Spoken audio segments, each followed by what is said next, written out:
ఇండియాలోనే #1 varicose veins hospital Avis vascular centre.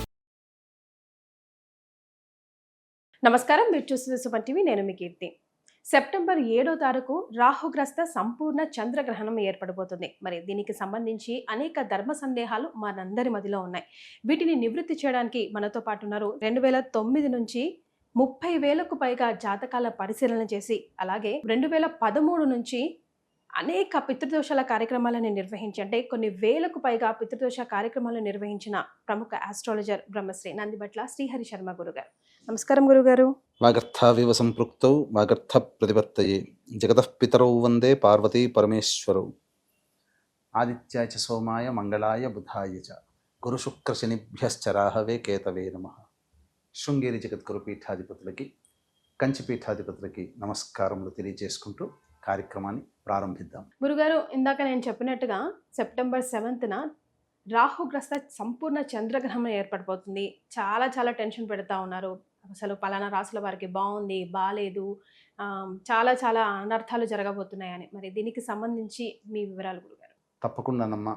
ఈ యొక్క 7వ తారీఖు సెప్టెంబర్ 2025 సంవత్సరంలో సంపూర్ణ చంద్రగ్రహణం అనేటువంటిది ఏర్పడబోతుంది. ప్రపంచవ్యాప్తంగా 82% మందికి ఈ యొక్క ప్రభావం అనేటువంటిది అన్ని దేశాల్లో విస్తరించి ఉంది. ఓకే.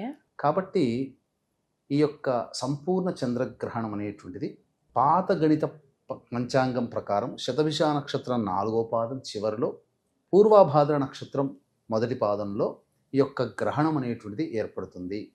కాబట్టి ఈ శతభిష పూర్వాభాద్ర అనేటువంటిది ప్రామాణికంగా పాత గణితం ప్రకారం తీసుకునే వాళ్ళు తీసుకుంటున్నారు. దృగ్గణితం ప్రకారం అయితే కేవలం పూర్వాభాద్ర నక్షత్రంలో ఈ యొక్క గ్రహణం ఏర్పడబోతుంది. కాబట్టి ఇక్కడ ఏది కరెక్టు అని చెప్పి మనం తలగా బద్దలు కొట్టుకునే దానికంటే రెండూ మన సిద్ధాంతాలే. కాబట్టి వీటిని యాక్సెప్ట్ చేయగలిగితే ఏ గొడవ ఉండదు.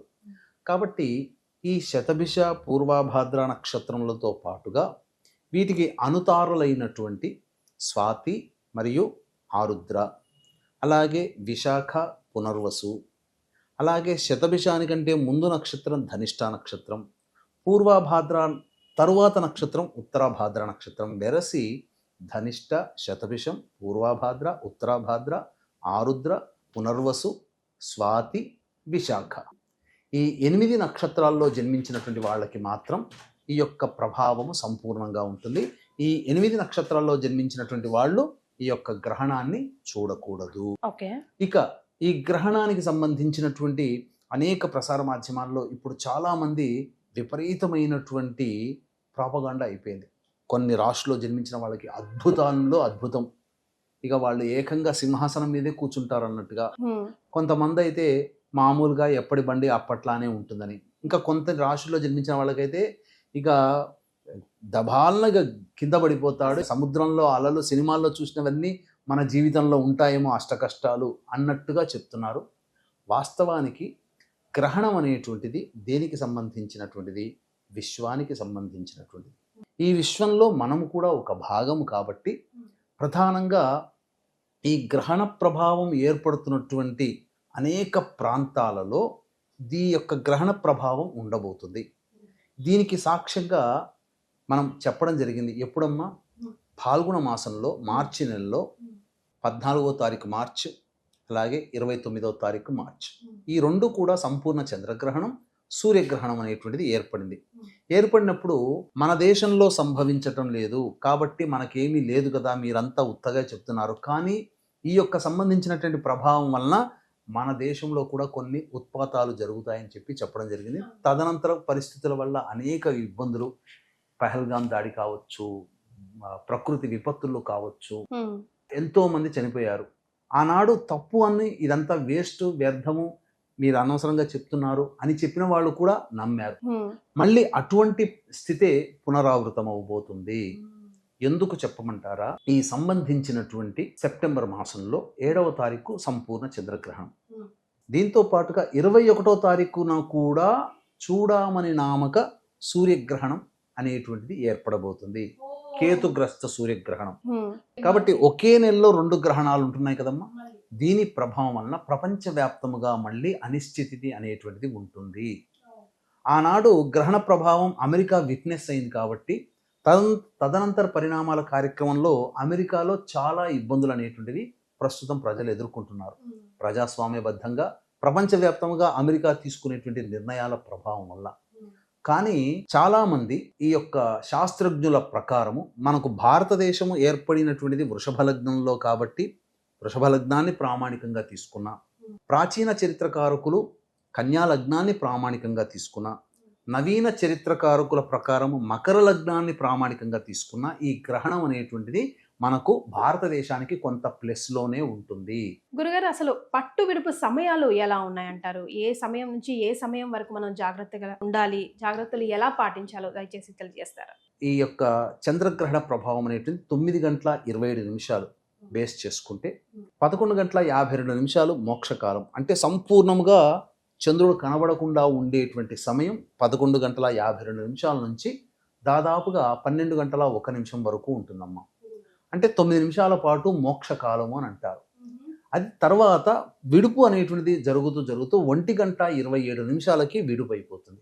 అంటే టోటల్గా 3 గంటల 10 నిమిషాల పాటు ఈ గ్రహణ ప్రభావం ఉంటుంది. అతి సుదీర్ఘమైనటువంటి గ్రహణంగా మనం చెప్పవచ్చు. ఎక్కడైనా సాధారణంగా గ్రహణం అనేటువంటిది గంటన్నరలో ఉంటుంది. కానీ ఇది 3 గంటల 10 నిమిషాల పాటు ఉండేటువంటి సంపూర్ణమైనటువంటి లాంగెస్ట్ ల్యూనార్ ఎక్లిప్స్ అని చెప్పవచ్చు. సాధారణంగా చాలామంది ఈ గ్రహణం అనేటువంటిది ఏర్పడుతున్నటువంటిది కుంభరాశిలో ఏర్పడుతుంది కాబట్టి మేషరాశి, వృషభ రాశి, అలాగే కన్యా రాశి, ధనుస్సు రాశిలో జన్మించినటువంటి వాళ్ళకి శుభమైనటువంటి యోగాలు, అలాగే మిథునము, సింహము, తుల, మకరంలో రాశులలో జన్మించినటువంటి వాళ్ళకి మధ్యస్థమైనటువంటి ఫలితాలు, కర్కాటకము, వృశ్చికము, కుంభము, మీన రాశిలో జన్మించినటువంటి వాళ్ళకి చెడు ఫలితములు ఎక్కువగా ఉంటాయని చెప్పి మనకు గ్రహణ ప్రభావం ద్వారా ఏర్పడబోతుంది. అయితే ఈ సమయంలో మనం ఏం చెయ్యాలి అని అంటే, సాధారణంగా మన కులదేవత ఆరాధన కానీ, ఎవరైనా గురువు గారు ఒక మంత్రం ఉపదేశం ఇచ్చి ఉంటారు, ఆ మంత్రం పారాయణం చేసుకోవడం కానీ, లేదా మనకిష్ట దేవత యొక్క ఆరాధన. కొంతమంది ఆడవాళ్ళకి లలిత, విష్ణు సహస్రనామం ఇష్టం, కొంతమందికి ఈశ్వరుడు ఇష్టం, కొంతమందికి అమ్మవారి ఇష్టం, కొంతమందికి గురువు అంటే ఇష్టం, దత్తాత్రేయుడు. ఇలా ఎవరికి వారికి, కొంతమందికి సుబ్రహ్మణ్య స్వామి, కొంతమందికి సర్పము, అనగా ఇవిలా చెప్పుకుంటూ పోతే కొంతమందికి వినాయకుడు, ఇలా మనం చెప్పవచ్చు. కాబట్టి ఎవరికి ఇష్టదేవత ఉంటుందో ఆ ఇష్టదేవత యొక్క ఆరాధన చేయాలి. ఎందుకు చెయ్యాలి అని అంటే, మనకు వంశానుసారముగా వస్తున్నటువంటి కులదేవత, ఇవన్నీ కూడా దేవతలు ఏవైతే ఉంటాయో ఆ సంబంధించినటువంటి సమయంలో కొంత ఆ సంబంధించినటువంటి వాటికి అపవిత్రత అనేటువంటిది కలుగుతుంది, మాలిన్యము కలుగుతుంది. కాబట్టి మాలిన్య దోష నివారణార్థం అని చెప్పి సంకల్పం చెప్పుకొని ఆ గ్రహణం పట్టు సమయంలో విడుపు సమయం వరకు కూడా 9 గంటల 57 నిమిషాల నుంచి మొదలుకొని 1 గంట 27 నిమిషాల వరకు ఈ సంబంధించినటువంటి కార్యక్రమం తతంగం అంతా మనం ఇంట్లో చేసుకోవచ్చు. అంటే దేవతారాధన విడవకుండా చేయాలి. గ్రహణ సమయం అనేటువంటిది చాలా ప్రభావవంతమైన సమయం. మామూలు సమయంలో ఒక సహస్రనామ పారాయణం చేస్తే సహస్రనామ ఫలితమే వస్తుంది. కానీ ఇక్కడ సహస్రనామ పారాయణం ఒక సమయంలో గనక చేస్తే 1000 సార్లు సహస్రనామ పారాయణం ఫలితం చేస్తే ఎంత ఫలితం అయితే పొందుతామో, కేవలం ఈ గ్రహణ సమయంలో ఒక్కసారి చేస్తే అంత ఫలితం వస్తుందని చెప్పినప్పుడు ఆ ప్రభావం మనం మాటల్లో వర్ణించగలుగుతామా? వర్ణించలేము. కాబట్టి అవకాశం ఉన్న దీక్షించేటువంటి సుమన్ టీవీ ప్రేక్షకులు అందరూ కూడా ఈ సంబంధించినటువంటి దోష నివారణ అనేటువంటిది, అనగా మీ యొక్క ఇష్టదేవత ఆరాధన అనేటువంటిది చేసుకుంటే, ఇంతకుముందు చెప్పినటువంటి రాశుల్లో ఎవరైతే జన్మించి ఉంటారో, మంచి కలిగేటువంటి రాశులు, చెడు కలిగేటువంటి రాశులు జన్మించి ఉంటారో, వాళ్ళకందరికీ కూడా భవిష్యత్తులో వచ్చేటువంటి ఇబ్బందుల నుంచి అవి తొలగిపోవడం జరుగుతుంది, ఇబ్బందుల నుంచి బయటపడడం జరుగుతుంది. కాబట్టి ఇవి ఇప్పుడు చెప్పినటువంటి మాటల్లో చెప్పినంత సులువుగా, విన్నంత సులువుగా ఉండదు. అనుభవించి ఆ కష్టాలు మీద పడి, ఆ కష్టములు మన దాకా వచ్చి మనల్ని ఇబ్బంది పెట్టకుండా పక్కకు జరిగినప్పుడు, అప్పుడు నేను చేసుకున్న పుణ్య ఫలిత ప్రభావం వల్ల నాకు ఇబ్బందుల నుంచి బయటపడ్డాను అని చెప్పి అప్పుడు అనుభవిస్తే తప్ప మనకు తెలియదు. అందుకనే ఈ చెప్పినటువంటి సంబంధించినటువంటి 12 రాశుల్లో జన్మించినటువంటి వాళ్ళకి కూడా ఈ గ్రహణ ప్రభావం ఉంటుంది. కాబట్టి ప్రధానంగా ఈ యొక్క మిథున, కర్కాటక, సింహ, వృశ్చిక, తుల, మకర, కుంభ, మీన రాశుల్లో జన్మించినటువంటి వారికి గ్రహణ దోష పరిహారార్థమే సెప్టెంబర్ 8వ తారీఖు రోజున సాయంత్రం 6 గంటలకి మన పీఠం ఆధ్వర్యంలో దుర్గా సూక్తము, శ్రీ సూక్తము, చంద్ర రాహు శనిగ్రహ జపాలు, హోమాది కార్యక్రమాలు, గ్రహణ దోష నివారణ హోమాది కార్యక్రమాలు జరిపించడం జరుగుతుంది. 6 గంటలకు ప్రారంభమవుతుంది కాబట్టి 8వ తారీఖు రోజున సాయంత్రం 5 గంటల లోపల మీ గోత్రనామాదులు నమోదు చేసుకోవచ్చు. ఈ కార్యక్రమంలో నమోదు చేసుకున్నటువంటి వాళ్ళకి శక్తిపాతము చేయబడినటువంటి కరుంగలీమాల మీకు అందివ్వడం జరుగుతుంది. గురుగారు, మరి అమెరికన్స్ పరిస్థితి ఏంటండి? అంటే సెప్టెంబర్ 7th వచ్చే చంద్రగ్రహణం కానీ సెప్టెంబర్ 21st వచ్చే సూర్యగ్రహణం వల్ల వాళ్ళకి ఏమైనా ఎఫెక్ట్ ఉంటుందా? వారేమైనా పరిహారాలు కానీ లేదంటే సూతకాలు కానీ పాటించాలంటారా? మనకు చెప్పవలసినటువంటి అంటే వీక్షించేటువంటి ప్రేక్షకుల్లో చాలా మంది అమెరికా తదితర ప్రాంతాల్లో ఉన్న వాళ్ళు ఉంటారు. కాబట్టి ఇక్కడ ప్రధానంగా అమెరికన్స్లో ఉన్నటువంటి వాళ్ళు కనుక యుఎస్ఏలో ఉన్నటువంటి వాళ్ళకి, యూకేలో కానీ, జర్మనీలో కానీ, యునైటెడ్ అరబ్ ఎమిరేట్స్లో కానీ ఉన్నటువంటి వాళ్ళకి ఈ యొక్క సంపూర్ణ చంద్రగ్రహణం అక్కడ కనిపించదు. అలాగే మనం చెప్పుకున్నటువంటి 21వ తారీఖు రోజున అమావాస్య ఉంది కదా, ఆ రోజున ఏర్పడే చూడామణి నామక సూర్యగ్రహణం కూడా ఆ ప్రాంతాల్లో కనిపించదు. కాబట్టి భయపడాల్సినటువంటి అవసరం లేదు. కానీ గ్రహణం అనేటువంటిది ప్రపంచవ్యాప్తముగా ఉన్నటువంటిది కాబట్టి ఈ సంబంధించినటువంటి ఆచార నియమాలు అనేటువంటి అనగా ఇల్లు కడుక్కోవడాలు, పటాలు శుభ్రం చేసుకోవడాలు, ఇవన్నీ ఏవైతే ఉన్నాయో, భోజనం చేయకుండా ఇవన్నీ సాధారణంగా ఏవైతే ఉన్నాయో పాటించాల్సిన అవసరం అమెరికాలో లేదు, మిడిల్ ఈస్ట్ కంట్రీస్లో కూడా లేదు. అయితే వీళ్ళందరూ కూడా కొన్ని రాశుల్లో చెప్పబడినట్లు చెప్పారు కదమ్మా, ఆ రాశుల్లో జన్మిస్తే ఆ దోష ప్రభావం ఉంటుంది. కాబట్టి తదనంతరం కొన్ని ఇబ్బందికర పరిస్థితులు అనేటువంటి ఏర్పడక తప్పదు. కాబట్టి వాళ్ళు పరిహారాలు చేసుకోవాలి, అంతేకాని ఆచార నియమాలు పాటించాల్సిన పని లేదు. యథావిధిగా ఎవరిళ్లలో వాళ్ళు రోజు దైనందిన కార్యక్రమం ఎలా ఉందో అలా చేసుకోవచ్చు. మన భారతదేశంలో కనిపిస్తుంది కాబట్టి భారతదేశంలో ఉన్నటువంటి వాళ్ళు ఖచ్చితంగా ఆచార నియమాలతో పాటుగా పరిహారాలు పాటించాలి. అంతేకాకుండా 21 సెప్టెంబర్ నాడు ఏర్పడేటువంటి సూర్యగ్రహణం ఏదైతే ఉందో అది న్యూజిలాండ్, ఆస్ట్రేలియా, అంటార్కిటికా ఖండంలో అనేటువంటిది ఫిజీ వంటి దేశంలో ఏర్పడుతుంది. కాబట్టి 21 సెప్టెంబర్ నాడు ఏర్పడేటువంటి చూడామణి నామక కేతుగ్రస్త సూర్యగ్రహణం ఏదైతే ఉందో ఈ చెప్పబడినటువంటి ప్రాంతాలు అంటే ఆస్ట్రేలియా, న్యూజిలాండ్, ఫిజీ, అంటార్కిటికా ఖండం ఈ యొక్క సంబంధించినటువంటి దేశాల్లో ఖచ్చితంగా ఆచార నియమాలు పాటించాలి, పరిహారాలు కూడా పాటించాలి. మన దాకా వస్తే మనం మాత్రం ఖచ్చితంగా ఆచార నియమాలు అవి పాటించాలంటున్నారు. ముఖ్యంగా గణేష్ నవరాత్రులు జరుగుతున్నాయి కాబట్టి 9 రోజులే పెట్టుకోవాలి, తర్వాత వెంటనే గ్రహణం వచ్చేస్తుంది కాబట్టి 11 రాత్రులు చేయకూడదు ఈసారి అని చెప్తా ఉన్నారు గురుగారు. అసలు మనం ఎలాంటి ఆచార నియమాలు పాటించాలి ముందుగానే? ఇక్కడ మనము గమనించుకున్నట్లయితే గ్రహణం ఏర్పడేటువంటిది 9:57 వరకు. అన్ని దేవాలయాలలో సంబంధించినటువంటిది దేవతారాధన జరుగుతుంది. సూర్యగ్రహణానికి 6 జాముల ముందు, చంద్రగ్రహణానికి 3 జాముల ముందు ఈ సంబంధించినటువంటిది దేవాలయం మూసివేయడం జరుగుతుంది. అంటే దాదాపుగా మధ్యాహ్నం 12:30 గంటలకి, అంటే రాత్రి 9:57 అన్నప్పుడు మధ్యాహ్నం 12:30కి దేవాలయాలు అన్నీ కూడా క్లోజ్ చేస్తారు. 7వ తారీఖు రోజున గ్రహణం ఏర్పడే 7వ తారీఖు రోజున 12:30 కంటే ముందే పూజాది కార్యక్రమాలు చేస్తున్నారు. అంటే అక్కడ పూజాది కార్యక్రమాలు చేసుకోవాలి కదా, ఆ ప్రామాణికంగా చూసుకున్నాం. కాబట్టి మనం ముందు రోజు ఈ సంబంధించినటువంటిది నిమజ్జన కార్యక్రమం యథావిధిగా చేసుకోవచ్చు. అనంత పద్మనాభ చతుర్దశి ఉంటుంది, చతుర్దశి రోజున చేసుకోవచ్చు. దీనికి ఏమి ఈ సంబంధించినటువంటిది పట్టింపులు అంటూ ఏమీ పాటించాల్సింది లేదు. ముఖ్యంగానమ్మా నవరాత్రులు అనేటువంటిది గణపతికి ఎక్కడ మనకు శాస్త్రంలో చెప్పబడలేదే.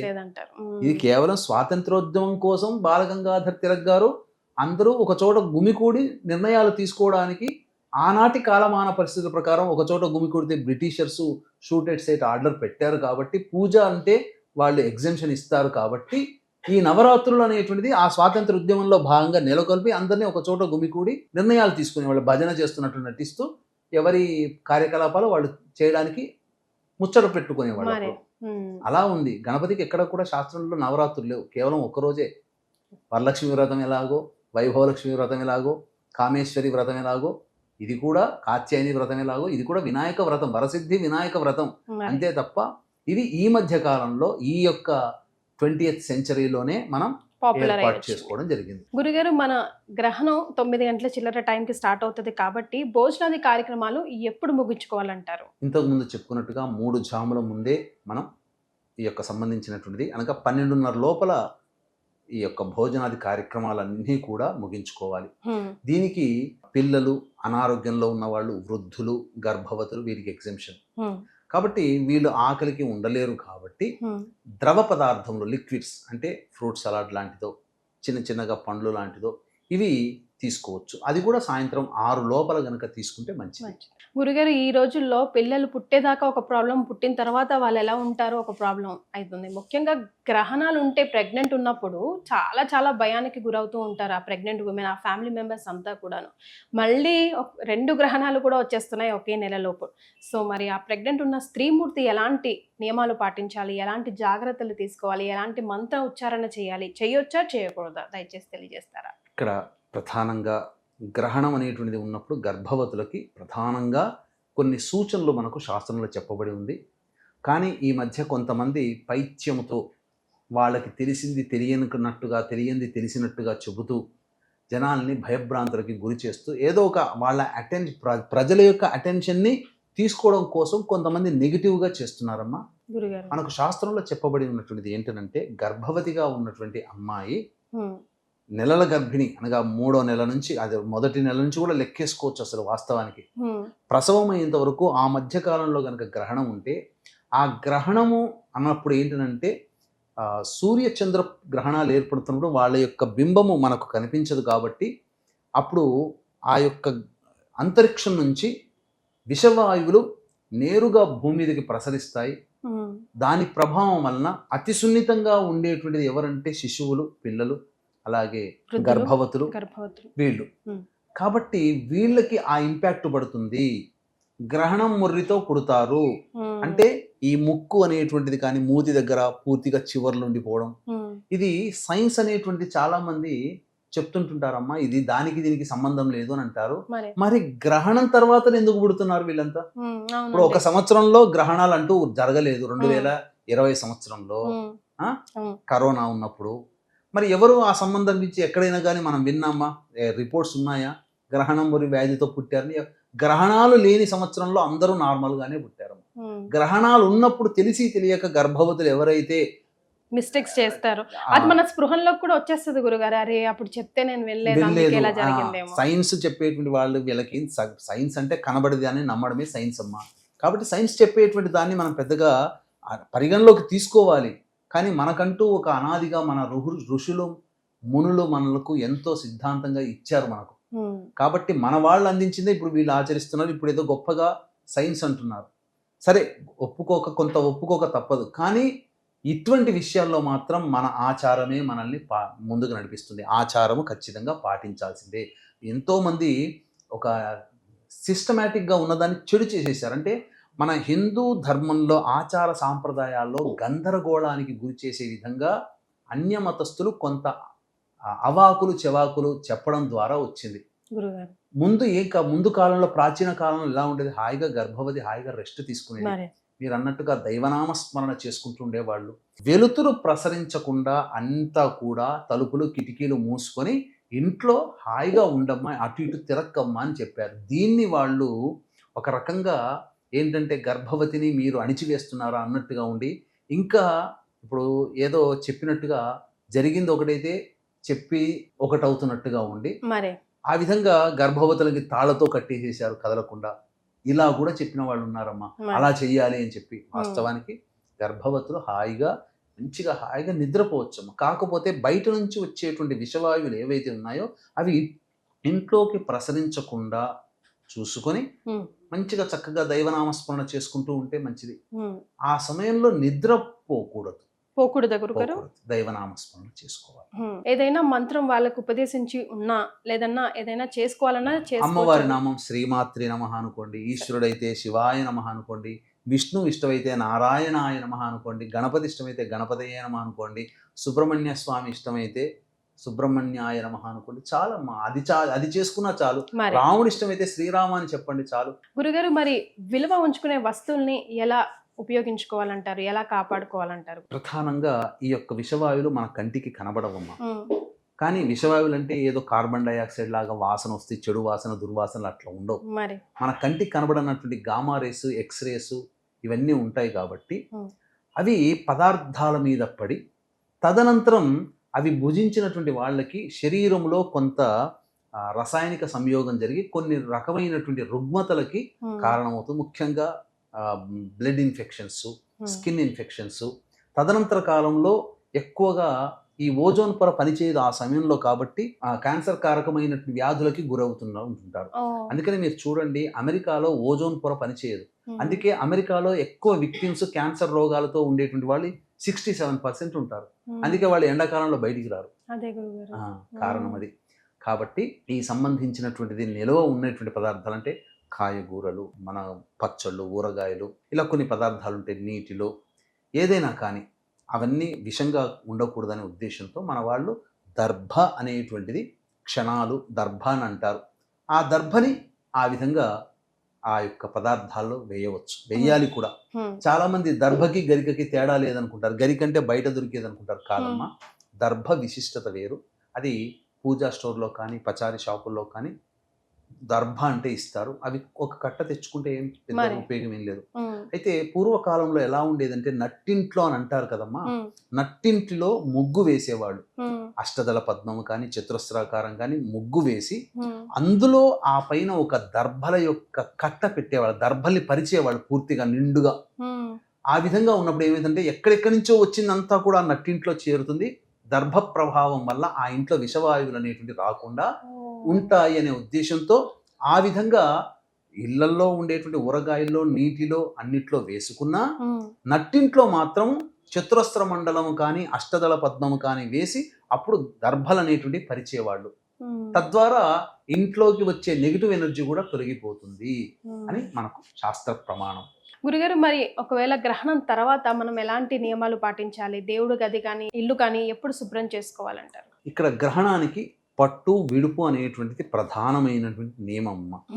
కాబట్టి పట్టు పట్టేటువంటి సమయం 9:57 కాబట్టి రాత్రి 9 గంటలకల్లా ఇల్లంతా శుభ్రం చేసుకొని మామూలుగా ఊడ్చేసేసుకొని జాడి కట్టతో ఊడ్చేసేసుకొని ఇల్లంతా శుభ్రం చేసేసుకొని పట్టు సమయంలో ఎవరైతే తమ ఇష్టదేవత ఆరాధన చేసుకోవాలనుకుంటారో, గురువు గారు ఇచ్చినటువంటి మంత్రోపదేశం చేసుకోవాలి అని అనుకుంటారో వీళ్ళందరూ కూడా 9:57 ప్రారంభమవుతుంది కాబట్టి 9:55 స్నానం ఆచరించేసేసుకొని 50 నిమిషాలకి బాత్రూమ్కి వెళ్ళి స్నానం చేయాలి. 9:57, 58 లేదా 10 గంటలకల్లా బయటకు వచ్చేసేస్తారు. చక్కగా తుడుచుకొని చక్కగా ఆసనం, దర్భాసనం కానీ లేకపోతే మంచి పట్టు వస్త్రం కానీ కట్టుకొని ఉచితాసనం వేసుకొని గురువు గారు ఇచ్చినటువంటిది వంశ ప్రకారంగా వస్తున్నటువంటి దేవతారాధన, కులదేవతారాధన, ఇష్టదేవత ఆరాధన, సహస్రనామ పారాయణము, మూలమంత్ర జపము అవన్నీ కూడా 1:20 వరకు చేసుకోవాలి. తదనంతరం 20 నిమిషాలకి విడుస్తుందన్నంగా స్నానం ఆచరించాలి.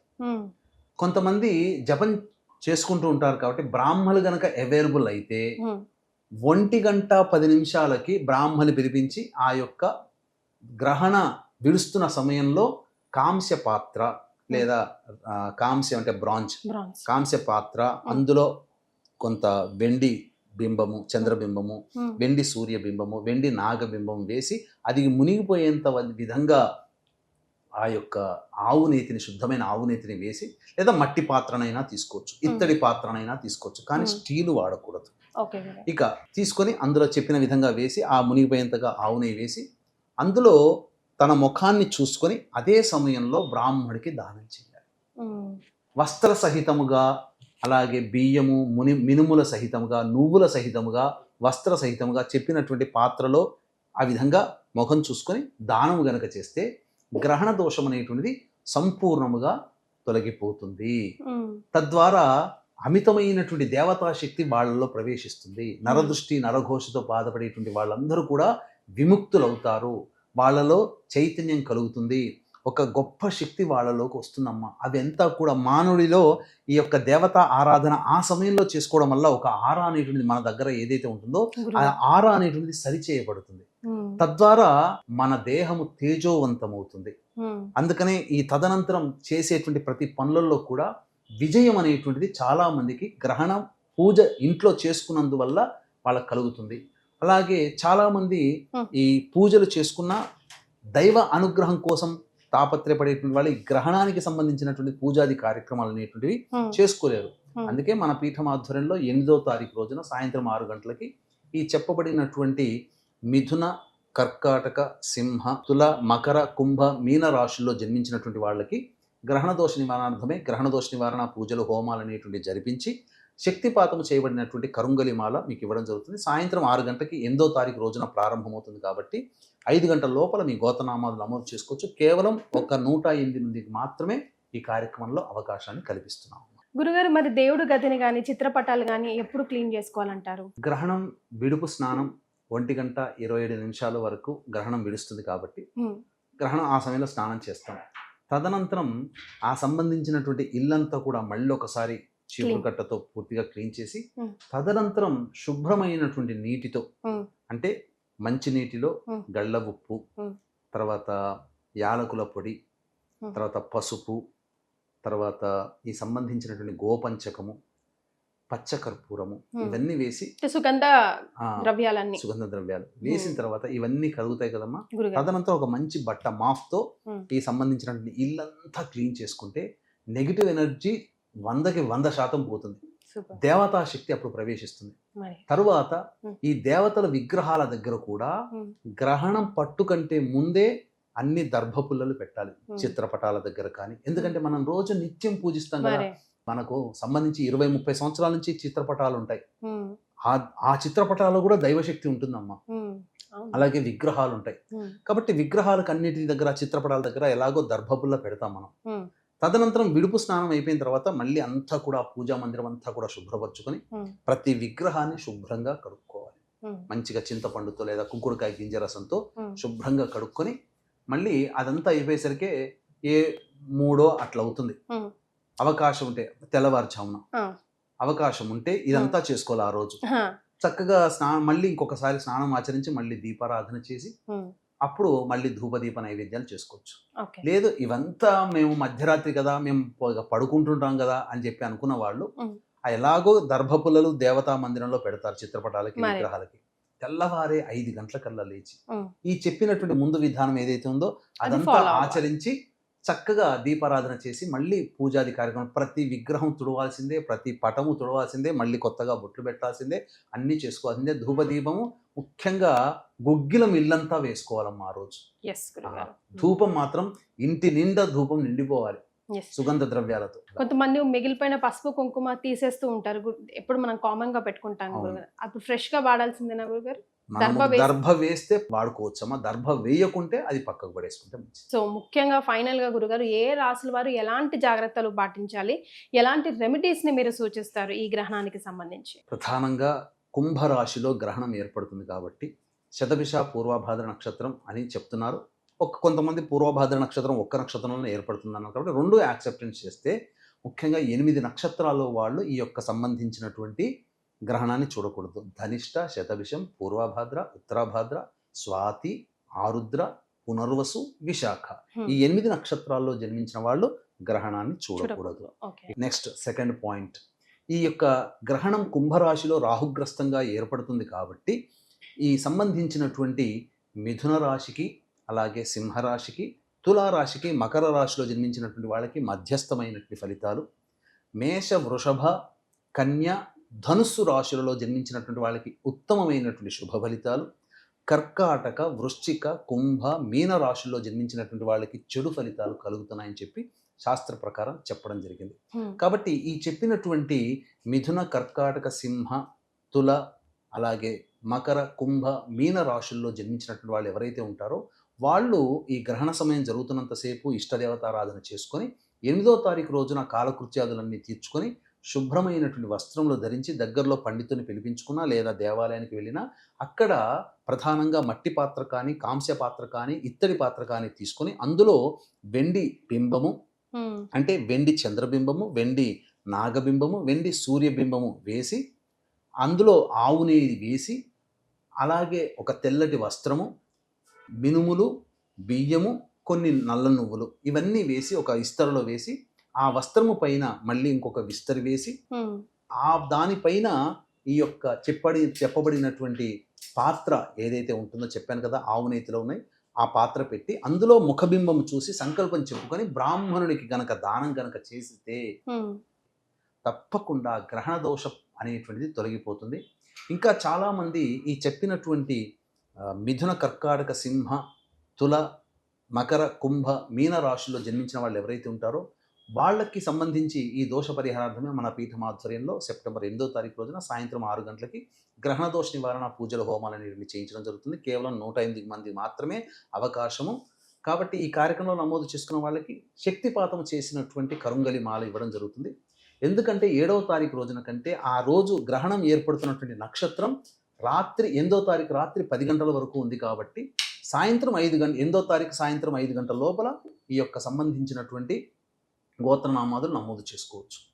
తద్వారా సంపూర్ణమైనటువంటి శాంతి, భవిష్యత్తులో కలిగేటువంటి ఇబ్బందుల నుంచి బయటపడతారని చెప్పవచ్చు.